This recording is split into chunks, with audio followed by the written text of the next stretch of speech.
Peritos encontram novas fotografias do antes e do depois do Titanic. Quer tenha visto ou não o filme, provavelmente já ouviu falar do RMS Titanic. Desde a morte do chamado navio inafundável, historiadores e arqueólogos têm se dedicado a descobrir o que aconteceu exatamente ao navio quando colidiu com o iceberg. Por razões óbvias, poucas pessoas tiveram o privilégio de ver como era o Titanic antes e depois do naufrágio. Veja algumas das imagens dos restos do navio e o local chocante em que foram encontrados.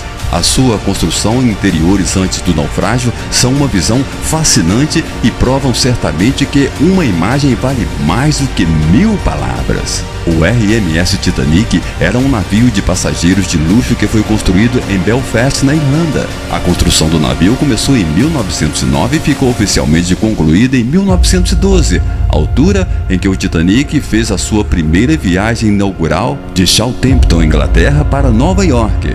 No entanto, poucos dias depois de o Titanic ter iniciado a sua viagem, o navio afundou-se ao embater num iceberg no Atlântico Norte. Em 1995, graças a um submersível de controle remoto de alto mar chamado Argo, os primeiros vestígios do navio foram descobertos pelo arqueólogo subaquático Robert Ballard, a sudeste da Terra Nova, no Canadá. Nesta fotografia, uma multidão de pessoas alinha-se nas docas do Southampton, Inglaterra, enquanto o Titanic se prepara para partir na sua viagem, a 10 de abril de 1912. O alojamento num salão de primeira classe custava $100 mil, enquanto o lugar na cabine de primeira classe custava $3.500. E se quisesse uma cama na cabine de segunda classe, teria que pagar o equivalente a $1.375, e na cabine de terceira classe, em torno de $350 a $900. Familiares e amigos despediram-se aqui dos seus entes queridos, sem saberem que, para muitos, esta seria a última vez que se veriam. Construídos juntamente com o seu enorme navio irmão, o Titanic e o Olympic seriam o maior par de navios que alguma vez existiu, e na altura não existiam rampas de lançamento que pudessem acomodar a sua pesada construção. Para que as coisas andassem, os empreiteiros construíram a sua própria rampa de lançamento, a que chamaram o Grande Pórtico. A rampa de lançamento gigantesca custou cerca de $150 mil e exigiu mais de 15 mil trabalhadores para ser concluída. Durante a sua construção, 8 empregados perderam a vida, mas isso foi apenas o início das calamidades que estavam para vir. O infame Titanic custou cerca de $7,5 milhões, atualmente equivalente a $100 milhões para ser construído, e não foi apenas o maior navio do mundo, mas também o mais caro. Foram necessários 20 cavalos só para transportar a âncora do navio até o porto. Era o maior objeto móvel feito pelo homem da época, com 882 pés de comprimento e 175 pés de altura. Tinha 840 camarotes, no total de 416 em primeira classe, 162 em segunda classe e 262 em terceira classe. O navio pesava 900 toneladas e a sua velocidade máxima era 23 nós. No Converse D encontrava-se o salão de jantar, que era enorme, era a maior sala do navio e a sua largura media 114 pés de comprimento e podia acomodar 500 passageiros. O seu interior incluía paredes em painéis finos e um elegante teto ornamentado. As paredes foram pintadas de branco e as espetaculares janelas de vidro com chumbo cobriam as vigias, dando à sala o aspecto de um belo restaurante em terra. À noite, uma iluminação especial por detrás das janelas reforçava esta ilusão e criava uma atmosfera calorosa e romântica. Na parte de trás do Converse Promenade encontrava-se uma luxuosa sala de fumo. As suas paredes eram revestidas com painéis de mogno de estilo georgiano e incrustadas com madrepérola. Por cima da lareira encontrava-se um quadro central de Norman Ringson, intitulado The Approach to the New World. Este refúgio era destinado apenas a homens e oferecia várias áreas onde os amigos podiam desfrutar de uma conversa íntima, um cigarro e uma bebida. Dentro do espaço havia mesas e cadeiras, um excelente local para um jogo amigável de cartas. 7 Converses do Titanic foram designados para passageiros de segunda classe. As acomodações e instalações de segunda classe a bordo do Titanic eram equivalentes a um conforto e espaço a muitas instalações de primeira classe noutros navios da época. As áreas públicas acessíveis à classe média incluíam uma vasta biblioteca, sala de fumadores, salões de jantar e decks promenade. Os 4 Ofereciam habitações confortáveis e eram decorados com bom gosto em painéis de carvalho, chão alcatifado e peças de mobiliário em mogno, tais como um grande sofá, guarda-roupa, toucador com lavatório, espelho e prateleiras de arrumação. O design interior do Titanic adaptou vários estilos diferentes, desde o Império ao Renascimento e ao Luís XV. O objetivo deste design de luxo era sobrecarregar os passageiros e fazê-los sentir como se estivessem a bordo de um hotel flutuante. A grande escadaria era uma das partes mais famosas do navio e uma verdadeira obra de arte. A escadaria era uma obra-prima de carvalho inglês, concebida no estilo neoclássico William McNamara, enquanto as suas balaustradas de ferro forjado personificavam um impressionante estilo Luís XV. Já os passageiros de segunda classe tinham à sua disposição uma seleção de 3 decks promenade ao ar livre para passear enquanto atravessavam o Atlântico. O maior convés era um espaço aberto de 145 pés de comprimento na extremidade posterior do convés dos barcos, que continha o teto elevado da sala de fumadores da primeira classe. Foi também instalada uma pequena casa de convés, que funcionava como entrada da segunda classe, de onde se podia aceder ao elevador e à escada principal. Havia bancos de ferro forjado e espreguiçadeiras de teca que podiam ser alugadas pela quantia de 3 shillings. E entre as muitas coisas maravilhosas que o Titanic oferecia aos seus passageiros de primeira classe estava um ginásio de última geração que tinha um camelo elétrico, um cavalo elétrico, várias máquinas de ciclismo e uma máquina de remo. Os bilhetes ao preço de um shilling davam direito a uma sessão no ginásio para os passageiros da primeira classe. O ginásio tinha horários separados para homens e mulheres, permitindo que as senhoras se exercitassem entre 9 às 12 horas e os senhores entre 14 e 18. As crianças também podiam aceder ao ginásio entre as 13 e 15 horas. A sala de leitura e escrita a bordo foi concebida principalmente para as mulheres que viajavam na primeira classe do Titanic.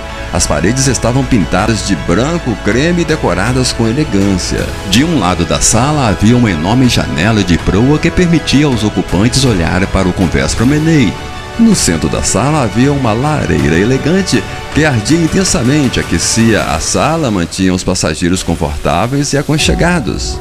O Café Parisien era uma área de refeições muito popular e deliciosa no Titanic, que se assemelhava muito aos pitorescos cafés boutique da Paris moderna.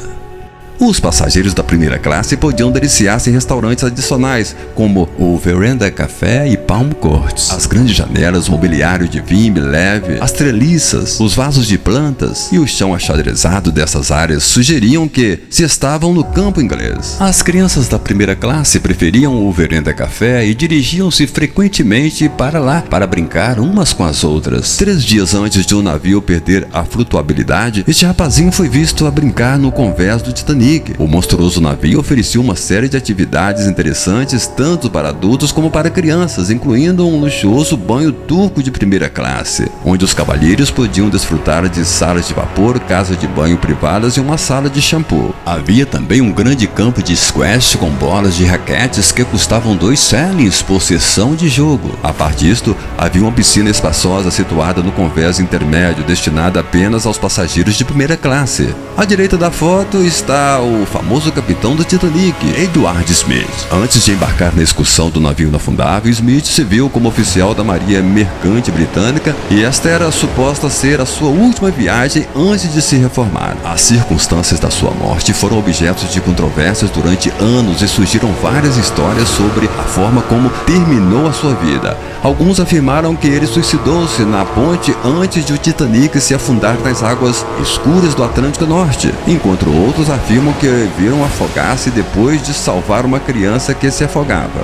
Na foto, os passageiros passeiam no espaçoso convés principal do Titanic, ao lado dos botes salva-vidas a bordo do navio. Quando o Titanic partiu de Southampton a 10 de abril, o tempo estava ameno. No entanto, na manhã de 14 de abril, uma frente fria entrou em cena, as temperaturas baixaram drasticamente.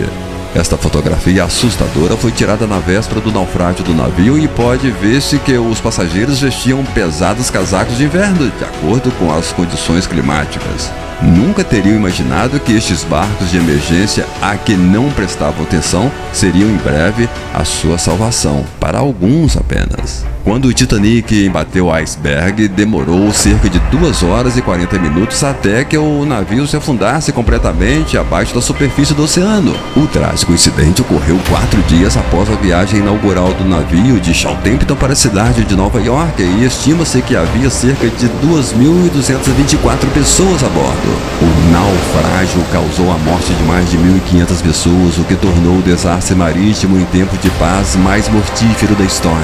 Os investigadores afirmaram que foram necessários 15 minutos para que os destroços do Titanic se depositassem no fundo do oceano. E o que resta atualmente do Titanic está debaixo de 12.500 pés de água. Embora o navio tivesse 2.208 passageiros, só havia botes salva-vidas suficientes para 1.178 pessoas. Um dos legados do navio foi o fato de ter um número insuficiente de botes salva-vidas para evacuar todas as pessoas a bordo. Foram utilizados 18 botes salva-vidas carregados entre as 23h45 e as 2h15 da manhã. Muitos deles transportavam apenas metade da sua capacidade máxima, e há muitas histórias diferentes que explicam este fato.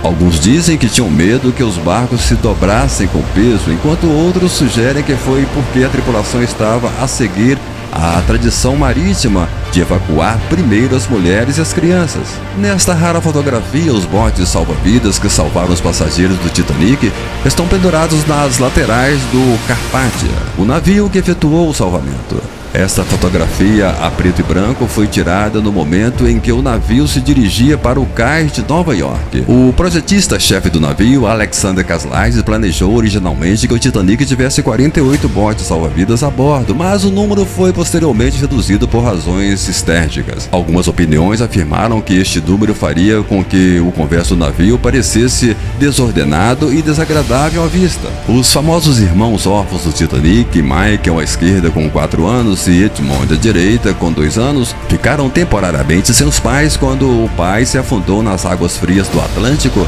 juntamente com outros 1.500 passageiros. Felizmente, os rapazes sobreviveram e acabaram por chegar a Nova York, onde permaneceram durante um mês até que a mãe, que ficou na França e não embarcou no navio, os reconheceu no jornal e veio buscá-los. A fotografia foi tirada antes de serem identificados em abril de 1912. Os irmãos Navratil, um deles ironicamente sentado ao lado de um barco de brincar parecido com o Titanic, tiveram a sorte de conseguir entrar num dos poucos barcos de salvamento do navio antes de este se afundar. É notável que um adulto tenha sobrevivido a um acontecimento aterrador, e ainda mais espantoso que crianças pequenas tenham conseguido viver os horrores do acontecimento. É quase impossível compreender o medo que os jovens passageiros sentiram ao verem um navio escapar, quanto mais os traumas que se desenvolveram após o acontecimento. Um grupo de homens sobreviventes do Titanic senta-se aqui nas docas de Melbourne, Plymouth, Inglaterra, no seu regresso a casa em maio de 1912. A criança mais nova entre os passageiros masculinos da primeira classe a sobreviver chamava-se Mestre Hudson Trevor Allison, com apenas 11 meses e 8 dias de idade quando o navio se afundou. O menino mais novo entre os passageiros da segunda classe a sobreviver ao desastre tinha 7 meses e 17 dias de idade quando o navio afundou, enquanto o mais jovem sobrevivente da terceira classe era Asa Stannus, com 5 meses de idade. Aqui um jornaleiro vende exemplares do Ever News que fala do naufrágio do Titanic em frente ao escritório do White Star Line, empresa que lançou o Titanic, e esta fotografia foi tirada em 16 de abril de 1912, apenas um dia depois de o navio ter afundado. Assim que o Titanic embateu no iceberg, começou a enviar sinais de socorro. Infelizmente, vários transatlânticos estavam suficientemente perto para captar e responder à chamada. As notícias contraditórias e o otimismo em relação ao número de sobreviventes começaram a espalhar-se pouco depois do incidente, até que os funcionários da White Star anunciaram finalmente o número oficial de mortos. Sem saber que os seus entes queridos sobreviveram, multidões juntaram-se nas docas de Nova York à espera de sobreviventes. A era do Titanic era famosa pela sua segregação de classes sociais, e o navio designava áreas a bordo para cada grupo.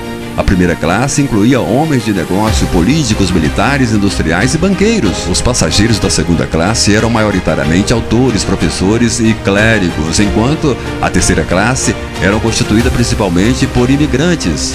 Quando o Titanic se afundou, tornou-se claro que as classes sociais não desempenhavam qualquer papel na sobrevivência e que o dinheiro não podia salvar ninguém que se afogasse nas águas geladas do Atlântico. Aqui, os sobreviventes do Titanic estão sentados no convés do Caparte, embrulhados em cobertores e dominados pelo trauma. As roupas foram lhes dadas pelos passageiros logo após o seu salvamento, a 15 de abril de 1912. O Caparte enfrentou perigosos campos de gelo e desviou toda a potência do vapor para os seus motores, a fim de resgatar os passageiros do Titanic. E chegou 2 horas depois de o Titanic se ter afundado oficialmente e resgatou 705 pessoas dos botes salva-vidas. O Caparte afundou-se a 17 de julho de 1918, depois de ter sido torpedeado por um submarino alemão, o que resultou na perda de 5 tripulantes. Estima-se que o Titanic tinha 885 tripulantes. Talvez reconheça o homem de barba branca sentado no meio da frente como o capitão Edward Smith. Na fila de baixo esquerda está o oficial-chefe Henry Wilder, que estava originalmente encarregado do navio Olympic, mas que foi transferido para o Titanic para sua viagem inaugural. Wilder estava de folga quando o Titanic embateu no iceberg, no entanto, assumiu o controle dos botes salva-vidas e foi visto pela última vez a tentar libertar os botes desmontáveis. O seu corpo nunca mais foi encontrado. Tendo em conta a quantidade de energia e recursos necessários para construir o Titanic, bem como os milhares de vidas que dependiam desta obra de engenharia, só se podia imaginar a pressão exercida sobre as pessoas encarregadas de inspecionar o navio para se certificarem de que estava pronto para partir. Os 2 homens que passeiam abaixo eram conhecidos como Bruce Smith e William Price. Desempenharam um papel importante na equipe de inspeção do Titanic e foram alvo de duras críticas após a tragédia. Dentro dos destroços, a equipe de Robert descobriu uma das 3 hélices que foi descoberta do lado estibordo do navio.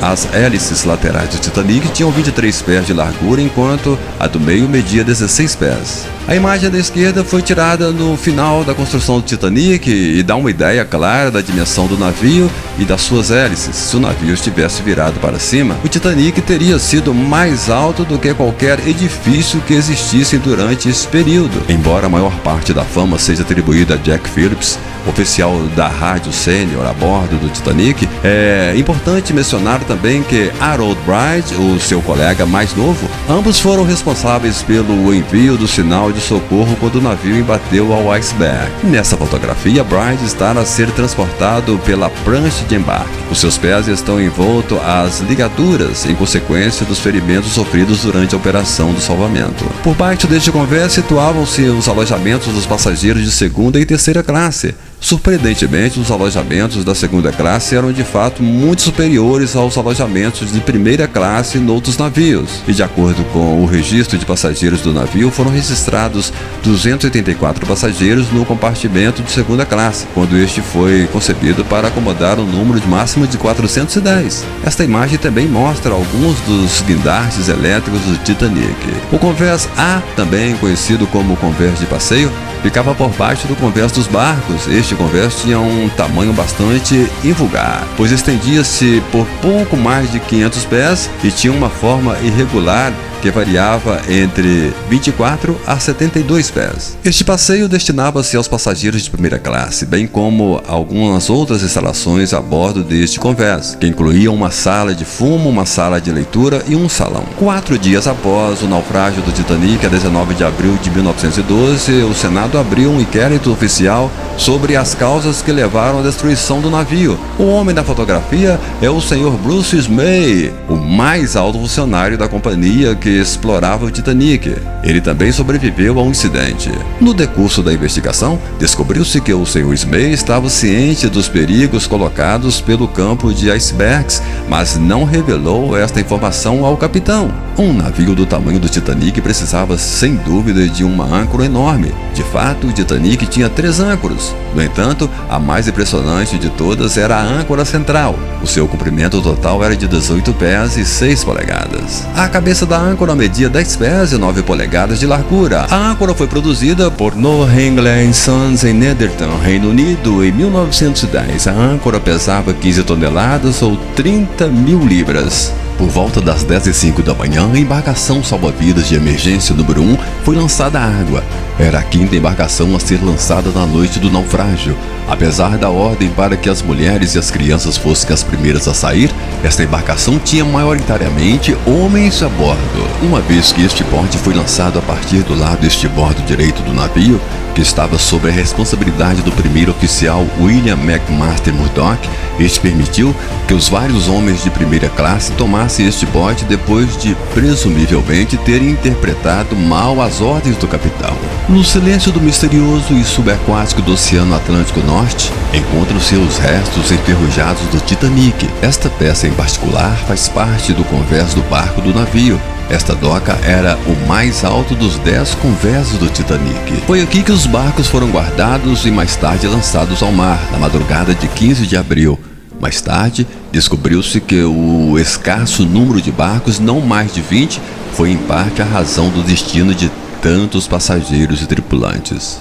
William McMaster Murdoch, o primeiro oficial do navio, que estava no comando da ponte do Titanic quando este colidiu com o iceberg, não agiu de forma covarde como foi retratado no famoso filme Titanic.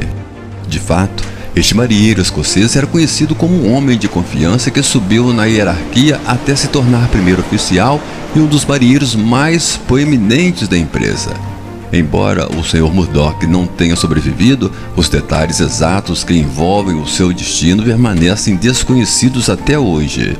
Para alimentar um navio tão grande, era obviamente necessário equipá-lo com motores enormes. Estes eram movidos a vapor, o que significa que o carvão era queimado para os fazer funcionar. Quando lançados em conjunto, produziam cerca de 30.000 cavalos de potência. A tecnologia utilizada na construção destes motores e o seu design geral eram bastante inovadoras na altura. Também iria preparar o terreno para a utilização de tecnologia de motores semelhante no futuro.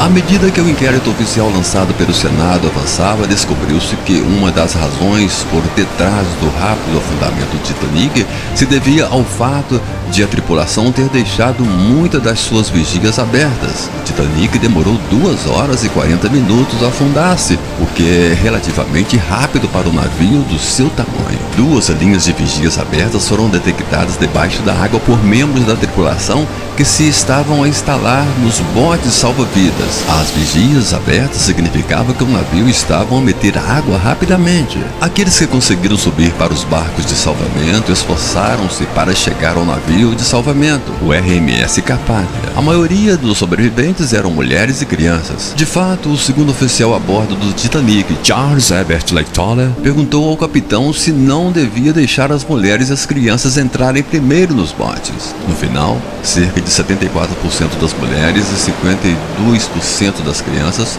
foram resgatadas contra apenas 20% dos homens. A ponte do Titanic estava localizada no convés do barco na sua extremidade. Convenientemente, os aposentados dos oficiais situavam-se atrás da ponte, pelo que não precisavam de perder muito tempo a entrar e sair de lá. A ponte abrigava o aparelho de governo do navio, o telégrafo de ordem das máquinas e alguns outros equipamentos mecânicos importantes.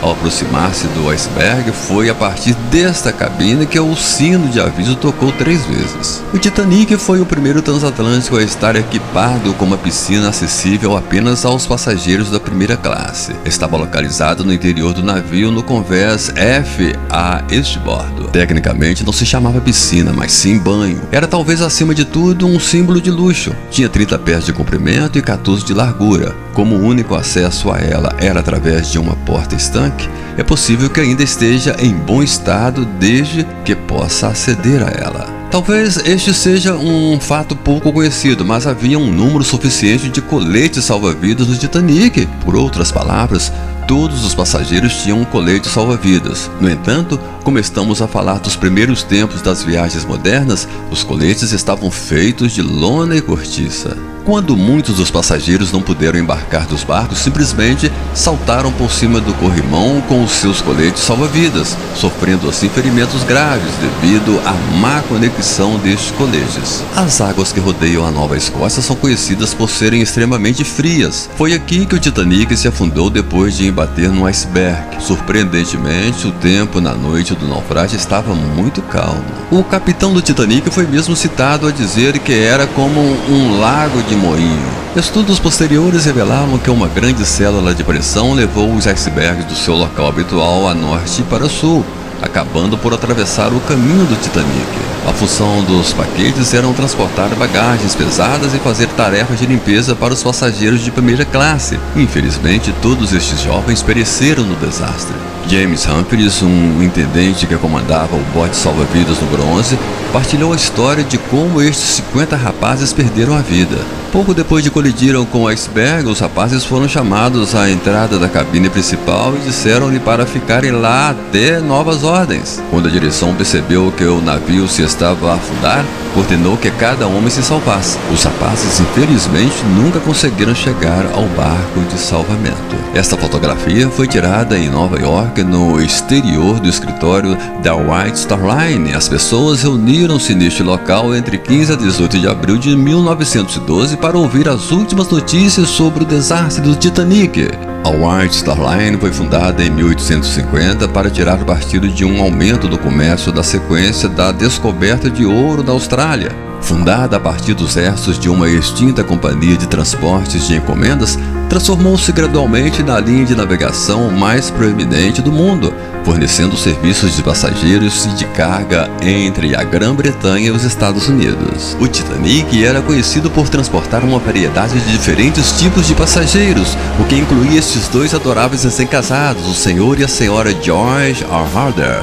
O casal estava a caminho da sua lua de mel quando o navio desceu ao fundo do oceano. A senhora Joyce sobreviveu ao naufrágio, mas o seu marido infelizmente foi acrescentado à lista de mortos. O fotógrafo Bernie Palmer vendeu os direitos dessa fotografia rara por apenas $10, mas arrependeu-se nos anos seguintes quando o seu valor disparou.